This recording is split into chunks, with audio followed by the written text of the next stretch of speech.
Every 90 seconds, another person dies from sudden cardiac arrest. But thanks to the quick actions of people like you, dedicated to learning how to save a life, Kelly will live to run again. Beginning with the scenario you've just witnessed, you're going to learn basic life support, or BLS, for healthcare providers.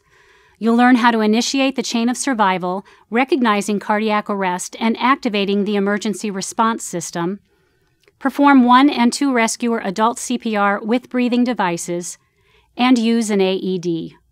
Later, you will learn how to perform child CPR, infant CPR, and how to assist a person who is choking. The 5 links in the adult chain of survival are immediate recognition of cardiac arrest and activation of the emergency response system, early CPR with an emphasis on chest compressions, rapid defibrillation, effective advanced life support, and integrated post-cardiac arrest care. There are several critical elements of high-quality CPR you should remember. Start compressions within 10 seconds of recognition of cardiac arrest. Push hard, push fast. Provide compressions at a rate of at least 100 compressions per minute and at a depth of at least 2 inches or 5 centimeters for adults.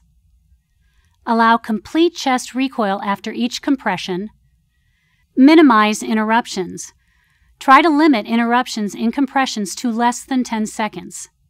Give effective breaths that make the chest rise. Avoid excessive ventilation. Now you know how to perform 2-person rescue. But let's review some key points. The first rescuer performs chest compressions and counts out loud. The second rescuer maintains the open airway and gives breaths. The compression rate for 2 rescuer CPR is at least 100 compressions per minute. The compression-ventilation ratio for adults is 30:2. Compression should be paused when giving breaths until an advanced airway is in place. When performing CPR without an AED, rescuers switch roles about every 5 cycles to prevent fatigue. When an AED is present, switch roles every time the AED tells you to reanalyze. This switch should take less than 5 seconds, minimizing hands-off time.